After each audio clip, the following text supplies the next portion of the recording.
getting this thing started, how would you describe what the Infinite Love Meditation Club is all about? So where even to start? First time when I get into this is when I notice that my life isn't what I like it to be and that I have to change. So basically, I look on the internet how to meditate. What is meditation? And I found some things where you actually sitting cross legs, trying hard not to think. And I started with that. And basically, I wanted some music with that while am I meditating. So I created a YouTube channel just for me to make some background music that I like and that I can meditate with that. So that was the beginning of Infinite Love Meditation Club. Cool. So what did you come to find doing this meditation? What is there any revelations? What happened to you? So when I started to doing this meditation, I noticed when you are meditating, you are strengthening your mind and also your body if you are doing yoga or something. But the problem is with this kind of meditation, the more you do it, the more your ego is getting stronger. So basically every meditation that have a reason and that you want to achieve something with it will lead you to that goal. You will achieve something. And that something is to strengthen your ego, to strengthen your I am. So when you meditate, you need two things. You need someone who is meditating and you have to focus on something. So the one who is meditating is always getting stronger, stronger, and stronger. And the problem was with this kind of meditation, while am I doing it for the moment, for 1 hour or 2 hours or half an hour, it doesn't matter. I am in a state, we can say bliss, I'm feeling good. The moment I finish with it, I go back to this world, I go back to my ugly self. Yes, sometimes it gives you a little bit more strength, but also it makes you more egocentric. So that is the problem with this kind of meditation. So the more I did it, the more I see the ups and downs in your life. So basically, you are trying to be good, meditating, you are discerning yourself from everything, and then you have a crash, you're coming back down because something that you want isn't going as you planned. And that is always the problem with this kind of meditation. So doing this kind of meditation, my wife is also started to meditate, and she stumbled upon Moji video. And the first time I saw the Moji video, I was like, what is this guy talking about? Like, he's talking completely different of what that I wanted, because I wanted to strengthen my ego. I want to be stronger. I want to have more confidence and everything to change. But now this guy says, let everything go. So in the first, let's say, days, I kind of being agitated by Moji's words because they were attacking that which I wanted to protect. But I saw there's something in it. I saw something that I can change. So I gave it attention and I said, well, let's try it. And the moment that you let go of your ego, the moment that you are not self-centered, then the real meditation begins. Well said. So it seems like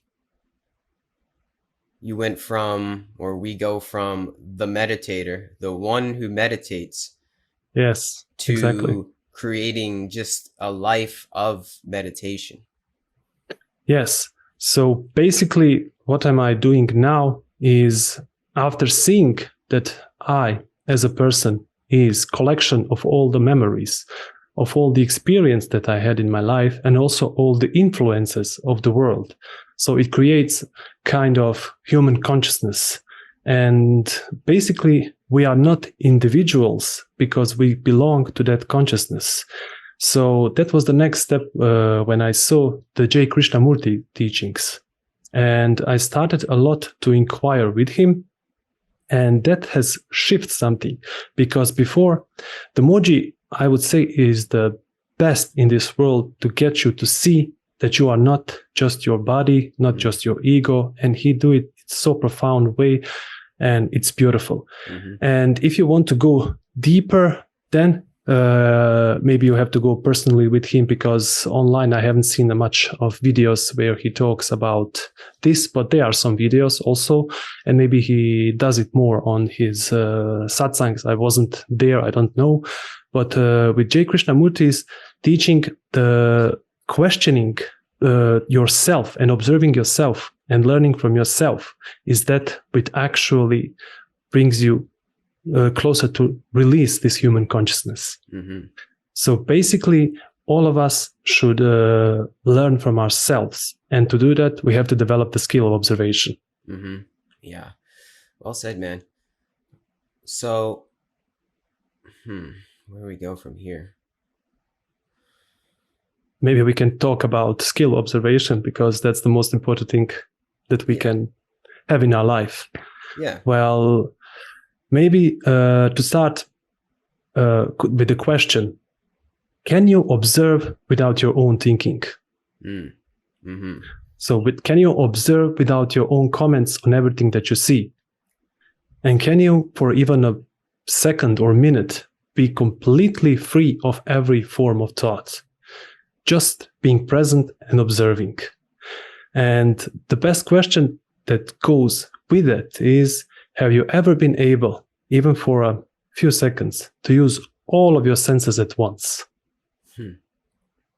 So basically, most of the time we are using always one sense. Yeah. Attention is usually on one, and it's usually visual or audio. Yes. And now, if you try to focus, let's say, on feel in your hand, you have to disregard everything else and focus only on that.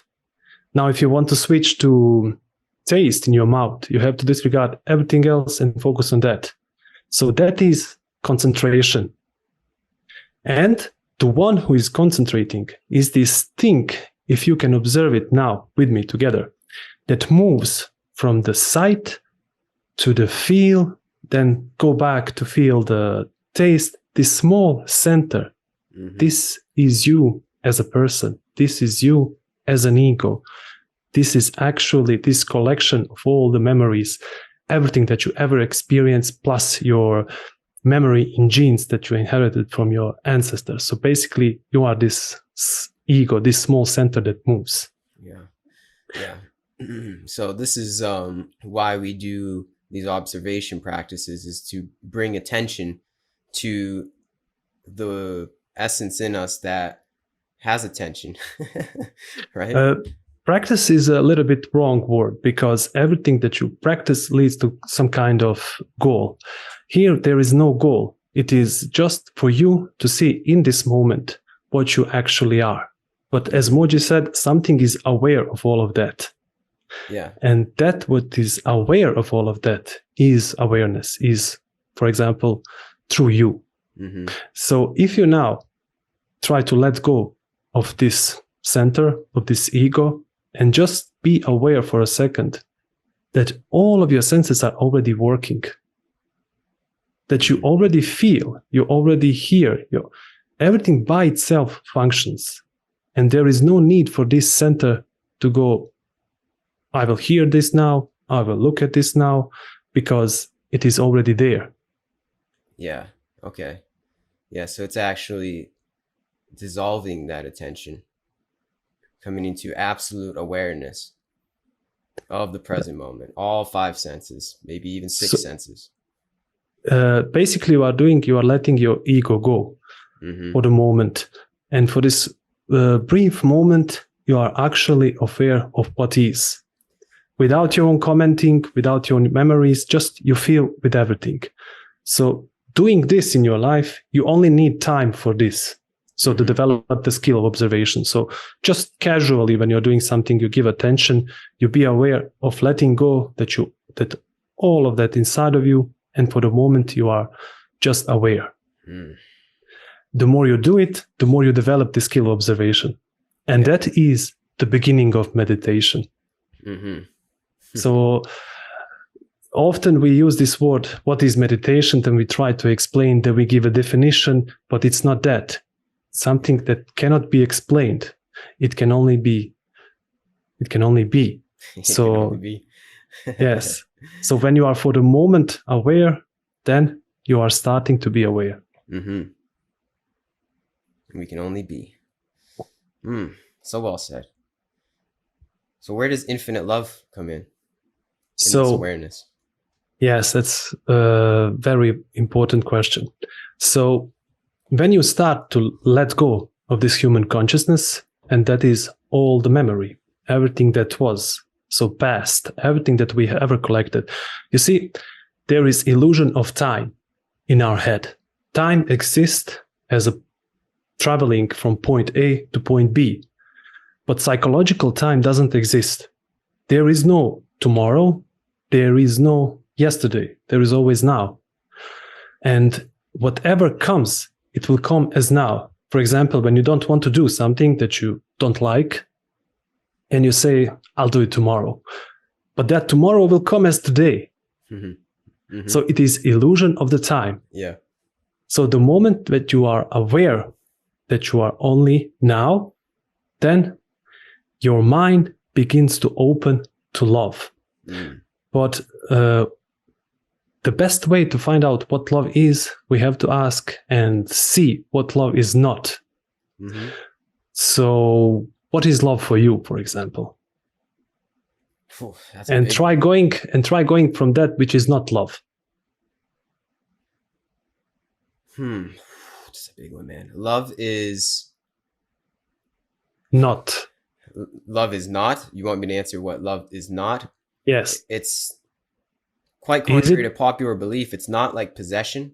There's no conditions. It's true freedom. It's boundless. It's some kind of boundless essence. Don't try to explain. Just try to negate. So it is not possession. Is it a feeling? It can come through as a feeling, but no, it's not. I mean, it is closer to a feeling, but it's not a feeling. Yes, sometimes you love without feeling. Even if you are sometimes angry or someone that you love, you will still help him because there is love. Mm-hmm. So love is that cannot be explained. As said before, you can always be. So awareness and love, are they different? They are one. Mm-hmm. So is this awareness and this love inside of our head, or it is something that our brain connects to because it is everywhere? Yeah, exactly. For the moment when you let go of your small ego, of your self-centered activity, then there is no beginning, there is no end, there is no center. There is only field of awareness, field of love. Yeah. So this is that infinite love. Yeah. Wow. That's quite powerful stuff. Yes. And it's love beyond the concept of love. Exactly. It's not love that we attach meaning to in the popular paradigm. It's something that is, or I don't know, it's just something that is. Yeah, it's and it's not even just is, it's like that is what we are. But it's not even like, it's hard to explain. It's hard to explain. Because it cannot be explained. It can only be. Mm-hmm. And that is the best way to explain it, is to negate what is not. I like that. Mm-hmm. Yes, because human mind always wants to dissect. It wants to explain. It wants to put in a basket. That is that is that. It needs definition for everything. Like, this is love, something concrete that you can just give. Yes, this is love. I will write you on a paper, this is love, and you have to do it, and then you will love. Mm-hmm. But you do not love. Love is not something that you become. Mm-hmm. Love is not something that you find on a road, but is something actually different. Yeah. And when you have this, when you are aware, and when you have this love, then comes true intelligence. And this intelligence is empathy, because this empathy and love has totally different intelligence of the intelligence that we have from a thought. So basically, someone can be very intelligent when he's born. He can do a lot of stuff. He can think fast. But this intelligence is different. This is vast field of intelligence that is everywhere around us. Yeah. And when you allow this flows through you. Mm-hmm. Before, there was a center that blocks this love, that blocks this energy, and now you are open to it. Yeah. It's more so like an intuitive intelligence, right? Yes. Mm. So basically, when you are developing the skill of observation, you are learning from yourself. You observe yourself in relationship with other human beings, and you see how you react. And you also see how the other human beings react to you. You see and observe nature, and you also observe yourself in this relationship. Yeah. That's powerful stuff. That's so powerful. And from that, the world changes, man. With that mindset, your life changes, and that's really how we change the world. It seems like from that discernment, the discernment of love, the observation of love, we respond differently to Yes. the seeming outer world. That is good that you have said. You change the world. Most of us want to change the world, but we don't see that we are the world. Yeah. This ego, this center, is everything that this world is. So the whole human mankind is you, and you are the whole human mankind. Yeah. So basically, if you kill one human being, you have killed the entire human mankind, because it is you, it is part of you. So when you see this, when you have this love and awareness, then you have responsibility. And this responsibility is to change the world. But you have changed the world the moment you have changed yourself. Mm-hmm. So when you change yourself, the whole world changes, because actually you are influencing this human consciousness. You are stepping out of it. Yeah. Yeah. We save ourselves to save the world. Basically. But who is to save there? What's that? But who is there to save? Yeah, it's no one to save. It's just a saving. It's just Yes. natural saving that happens. Yeah. Yes. It's quite peculiar stuff. Yeah, powerful, man. I'm glad you're open to it. How did this dawn upon the person that we see? Where did this all come from for you? You mean the ego? Yeah, well, the dawning of infinite love, how did you get on this wavelength? Well, as explained before, I started to inquire a lot with Moji and Krishnamurti, and in this inquiring, I stumbled upon that I am my ego. Was basically. there a moment that it hit you, like a no, there was not a moment? No, the human beings always look something that has happened, and then you have changed. But the thing is, you are changing the moment you see it. So basically, if you see now that you are your ego, you have changed instantly, and there is no that special moment that something will happen and you will now feel joy and you will feel good. But actually, just seeing it changes you completely. For example, if you see the danger, let's say you are walking down the road and you see the snake on the road, and you are walking and suddenly you see it, and then you see the danger. The moment you have seen the danger, you react. You move away from the danger. You go about your business, go about the snake and continue. But the moment the thing with the thought is, we do not see the danger in it. We do not see the danger of thinking constantly.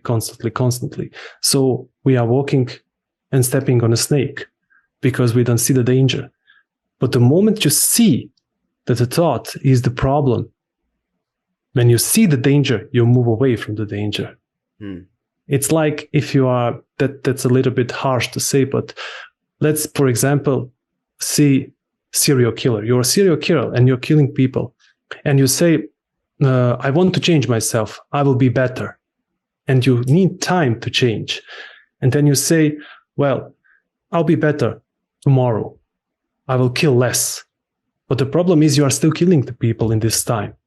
So either you do it right now, in this moment, because it's always now or never. Either you stop killing human beings in this moment and never do it again, or you still do it. Yeah. That's the difference. It's now or never. Yes, because it's always now. It's always now. Yeah. Ram Dass has a saying. He said, now is now. You're going to be here or not. Exactly. Yeah. I guess that's the conscious decision that we have to make. It's like, it's not negating the thoughts, but seeing the thoughts and just observing the thoughts, knowing what they are, and knowing that that's not necessarily us per se. Yes. I think that's a huge thing to come to, is to know that the thoughts will come and go. And that's exactly what happens. They're just phenomena, just like anything else that comes and goes. But I guess it's up to us to be able to find that essence of love that is permanent. Yes. Yeah. And that is also the problem with the human beings. We always search for something that is permanent. We do not want to face death. And that is also very, very important to see what the death is. Yeah. So what is that for you? A complete letting go of all conception, all idea, all storyline, all narrative placed upon this vessel of Gary. Just a complete vanquishing of that. So basically it is a death of ego. Yeah. So now that is when have you ever tried to end something without any reason? Let's say you are drinking too much or smoking too much, and without any reason, without fear that you will die, you just decide to end it and you never smoke a cigarette again. That is that. That is that of that which you have doing before. So that is end of continuity. So we are constantly trying that which was in the past, bring in the future. And we are constantly trying to find the continuity. Yeah. But if you end something now, then there is possibility of something new and beautiful in this world to happen. That brings up the saying, die before you die, for me. Yes. Basically. Oof. I feel like to anyone listening, they're like, what? Why would I want to die before I die, you know? But I feel like that's the most liberating thing that one can do for themselves. Yes. To free themselves from the shackles of the concept of death while we're alive. Yes, to accept it, because love is not different from that. Because you have to basically die for everything, every day that was, so you can start fresh for the new day. It's a constant, like rebirth. Yes, it's not something that you do and then you forget about it, because there is always now, and there is, if you are out of the time. So the moment you step out of the time, there is ending, and you have to do it all the time if you observe from the time. Yeah. That's the complexity. It's hard a little bit to explain, but when you get into it a little bit deeper, then you can see it. Yeah. Somewhat of a paradox when we try to explain. Somewhere between form and formless. Yes, exactly. Good stuff, man. We've already covered a lot of ground in 30 minutes. Yes. Nice. So, would you say there is a difference in the will that comes about in somebody that figures out they're not quite somebody, in the action that comes about from the humanly vessel? Would you say once the infinite love is dawned upon one's consciousness, that they just have, like I think you said before, some kind of responsibility, some kind of obligation to others to become almost servant-like in one's actions? The first thing is we have to inquire what the responsibility is. For most of the human beings, responsibility is something that they have to do. And they do it because either they fear that they will lose someone, or they fear for their life, or they fear that their children will die. And they do it because it comes from fear. But when you have love, do you need responsibility? So when you love someone and when you see that he's suffering, are you doing it because there is responsibility, or you do it because it's love? So basically, you do it because it is love, not responsibility. So responsibility is actually love, the true responsibility, not the human concept of it. That is something completely different. Same with the discipline. Let's say the human beings are doing the worst kind of discipline. Let's say, for example, army. That's the worst kind of discipline, where someone forces you and you are forcing yourselves to do something that you don't like over and over and over and over until you now do it without thinking. But what if the discipline is learning something new? Not forcing yourself to do something, but do it because it is necessary, because it is love, because you see that is needed to be done. And then we come to that, which is doing everything in your life what is needed to be done. Not what I like or don't like, but what is actually needed. Yeah. For example, if you love someone and it is needed for them for you to help them, you will not stay home playing games or, I don't know, ignore him. You will actually stand up and do something because it's needed in that moment. Yeah. So you do that which is needed, not what your brain tells you, I like it or don't like. That is true discipline. That is true responsibility. And that is true love. Mm. Yeah, wow. Because responsibility infers a subject-object orientation. Like, I am responsible for X or Y or Yes. Z. Yeah, when it really goes, it transcends that responsibility, even though one may see it as... Yes, he's responsible for you. Yeah, it still is transcending. Like, true Dharma is beyond that. It's beyond the subject and object. Yeah. Exactly. Just happens. I guess we're getting back to that, like, intuitive guidance that comes about. It's just something that flows more so. Yes. And would you say tapping into this flow state, this flow essence, leads one to less suffering? Is that what it's all about? The suffering ends the moment your thought ends. Mm-hmm. So when you are free of your thought, you are free from suffering. Basically, let's say you have a problem and you want to solve this problem because it is hurting you and you want to do it immediately.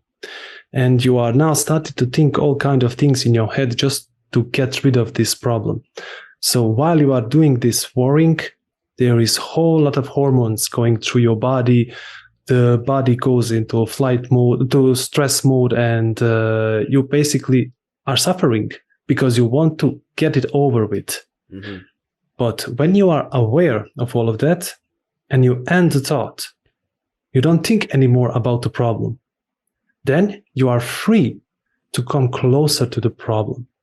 So before you were only interested in finding the solution instantly just so that you can escape from this pain of this problem. But now you are coming closer to the problem and you can observe it without thinking, without stress, without pain, without suffering. Mm-hmm. And then you see the solution for the problem. Uh-huh. Yeah. So it's being some kind of equanimity between the solution and the problem, just from the observation. Yeah. That's also the problem. Because the human beings are always thinking, we are always totally consumed by the thought. We cannot see that which is. We can only see that which is in the borders of our own consciousness, of our own experience, of our own memory. Mm-hmm. So the moment you end the thought, then your entire brain is able to function. There is scientific research, you can Google it or something, I don't know where it's now, where the brain is under the MRT, and when you are thinking, there's a specific point in your brain that is activated. Because we are constantly thinking, we are only using the portion of our brain, not the entire brain. And we are trying to solve something with this limited part of the brain. Mm. But when you end the thought, then you are able to see that which is. Uh-huh. And then you can act with your whole intelligence and your whole brain. Now, would you say the observation in reaching that state, that kind of discernment that the Buddhi mind, one would say, is the ending of the thought, or is there a difference between the two? Like there is the observation and then comes the ending, or are they the same thing? The problem with the word observation is that people think that they have to look at something, but it is more listening. Okay. So when you are listening, you are giving attention. When you are attentive, you are present and you see that which is. So the moment when you end your thought, there is still this reaction inside of your body, this feeling, let's say, feeling of fear. You have seen something that has made you scared, and there is this reaction inside of our body, and this reaction is made for you to escape from the danger. As said before, snake, the body automatically reacts. You move away from the danger. But we are living in a world that there is no snake. There is our thought thinking about the snake. And this is what is suffering. And you cannot escape from it because it is your own thought. So the moment you end the thought by listening to it, realizing that you are your thought also, you are thinking this, there is no division, because constantly we are divided into the one who is thinking and the one who is observing. But what if you bring this together? You see that you are thinking and you say, okay, I'm thinking, I'm listening, think now. And you listen to yourself completely. See what happens. Will the thought end in this moment?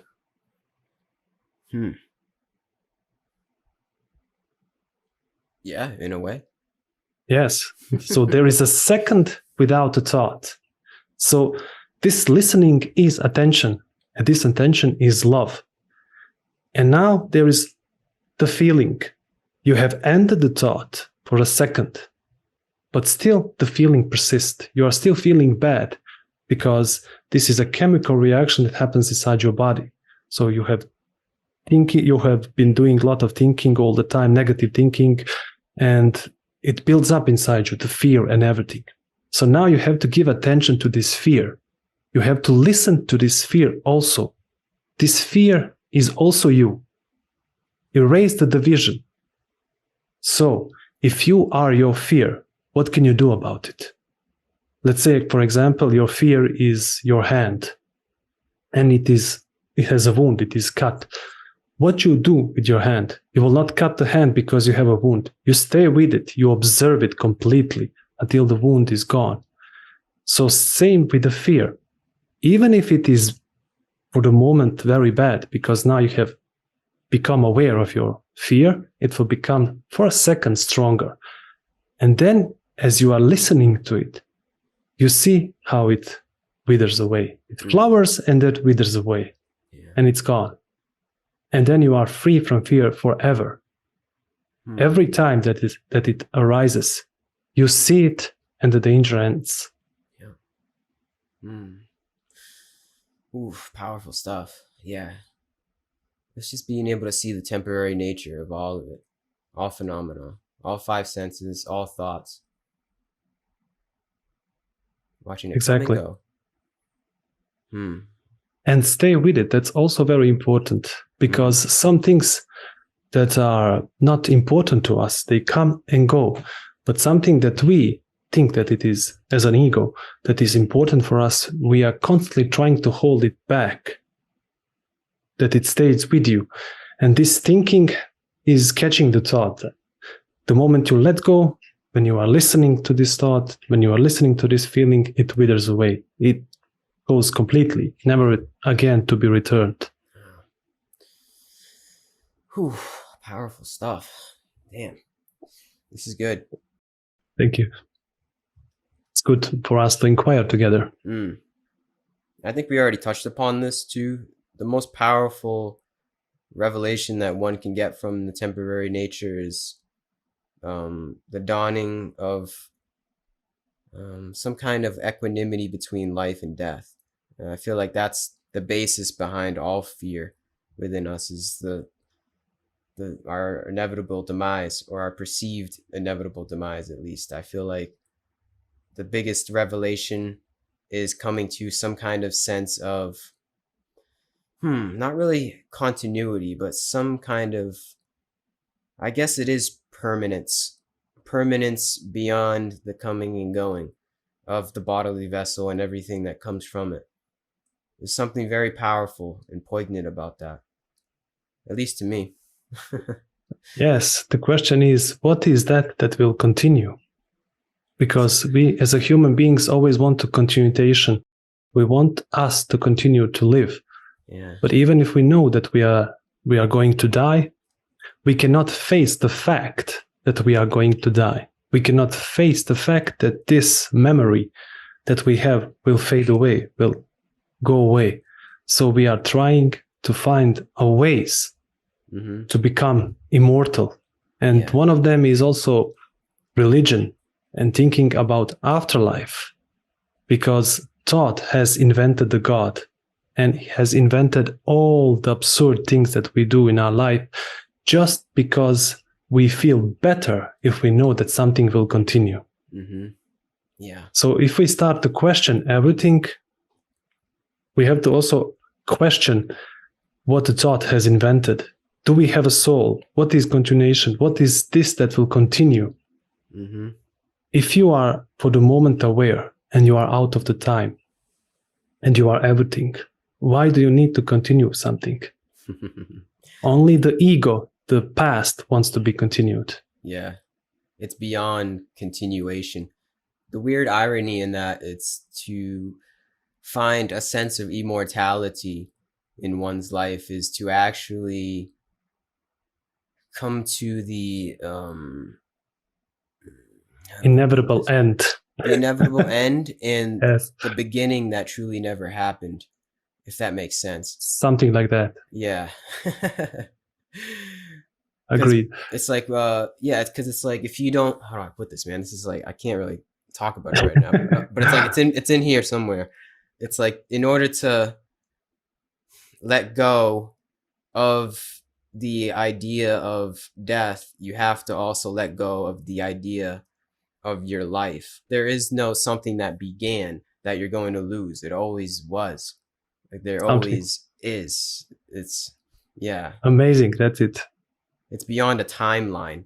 It's beyond a beginning and an end. It was before this life that you see, and it's going to happen after this life that you see.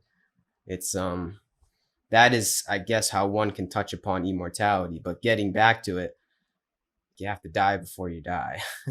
Yes, basically. Yeah. So if you are aware that you have no beginning, no end, and because we have seen that this body is born and it has grown through time, then we invent the time. Yeah. And this time sees that bodies will die one day. The thought has seen it. And also the thought has seen that the thought comes and goes. So it has invented someone who is having this thought. But actually, you are the thought. You as the person, you are the thought. I am the thought. The one who is speaking this is thought. But something is aware of that. And that you can only be. You cannot explain it. Just infinite love, man. Yeah. Oh, man. Yeah. That persists. Infinite love persists. Yes. It's quite beautiful to know, to feel, to be. To see it. To see it. Yeah. Yes. Once you see it, everything else counts. Yeah. And you can't unsee it. Once you see it, there's no going back into the matrix. Exactly.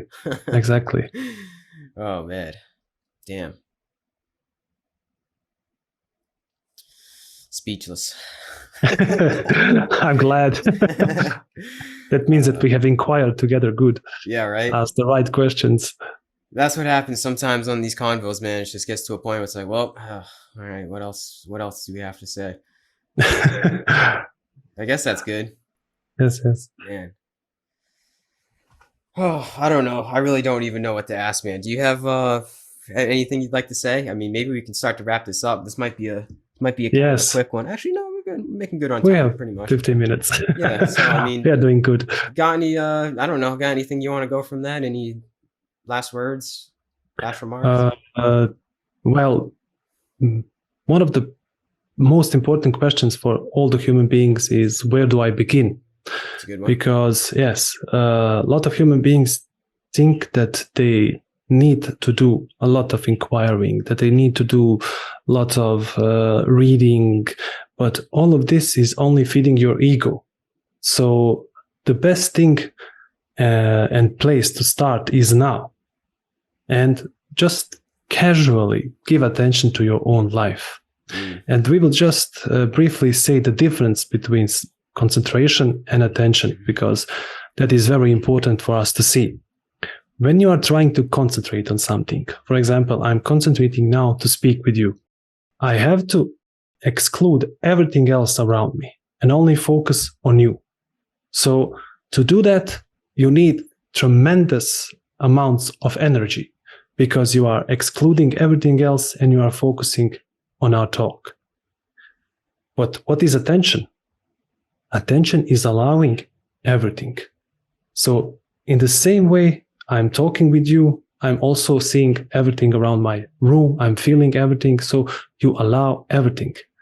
And there is no the center. For the concentration, you need someone who will concentrate and you need the object to concentrate upon. But when you are attentive, there is only attention. There is no need for the object. There is no need for the one who is concentrating. So give attention in your life. And the human beings often ask, now, how do I be attentive? How do I give attention? And my best answer is, how are you attentive when you are listening to your favorite song? How are you attentive when you are watching this beautiful sunset? When you are looking at a marvelous mountain? When you are looking, if you are a man, beautiful woman, or if you're a woman, beautiful man? How are you doing then? How are you attentive in that moment? You're there. Because you give attention, you give love. And when you see, for example, let's say, beautiful sunset, and when you observe this beautiful sunset, there is only sunset. There is no you watching the sunset. There is only observation. The moment you snap out of it, because for the moment the beauty of the sunset has absorbed you as an ego. And when you are going back to yourself, you say, wow, this was beautiful. I have to do it again. And this is ego, and this is going for the pleasure. Because absence of your ego was actually joy. Absence of you was joy. The moment when you come back, you say, I have to do it again. So just being aware of what you are doing in your life or how you react. Why are you reacting? That's the best thing to start. So giving attention in your life and developing the skill of observation. And you are learning to watch and observe without thinking about it. Because when you watch the beautiful sunset, you don't think. So the one beautiful exercise, exercise is a bad word, but something that you all can do now is go and observe your loved ones and give the attention totally to them and ask yourself, can I watch this person that I know for 10 years without, or 20 or lifetime, without thought, without the image that I have built about this person? So see this person as the first time you see it in your life. And then you constantly see this person as a new, because you have ended. There is a death. There is end of the image of that which was before, and there is a new beginning. So every time you see this person, it's a new beginning. Well said. Unconditionality. Yes. Well said, man. I like the idea in the metaphor of the song, because when we like a song, a really good song, we're in the song. We're not waiting to get to the end. And we don't want the song to end. Yes. We're in it. We're dancing. We're going with the flow of the music. Alan Watson often say, when you are dance, there is no need for the beginning and there is no end. When you are playing on piano, there is no need for do it faster. You don't want to finish it. You are just doing it because of doing it, if it makes sense. Yeah. Just doing it just to do it, man. Just dancing just to dance, man. Yes, just to exist. The people always ask, what is the meaning of the life? Because we always want a purpose. And if the purpose is just because of it, there is no reason, there is no purpose, then we tend to have problems with our life, because mind has always learned to have purpose, to accomplish something, and then it's free. But what if it is no purpose? It's just the joy of dance and flow of life. Yeah. Infinite love. That's quite beautiful in that way. I feel as though one could take the other side of the coin to purposelessness and almost approach it in a sort of nihilistic point of view, but it's actually quite the contrary. Yes. It's just joy. Yeah, because when you're dancing, you're just ecstatically in the moment. There is no purpose to dancing. You know, there's no purpose to enjoying music. It's purpose for purpose's sake. You know? Exactly. It's just being here. Yeah. Oh man, good stuff. I think that's a good note to wrap it up at. I don't have anything else left to say. It's the dance of life. Yes. Well, thank you for inquiring with me. Yeah. Well, thank you, man. I really appreciate it. Keep doing your thing. I appreciate your time, effort, and wisdom that you brought to this conversation. Appreciate anybody that listened this long. I don't have anything else left to say. I think I already said that enough. Keep doing your thing. I wish you all the best. Thank you to you too, and infinite love. Infinite love to you and the listener. Peace of course. Peace and love. Peace and love. Thank you.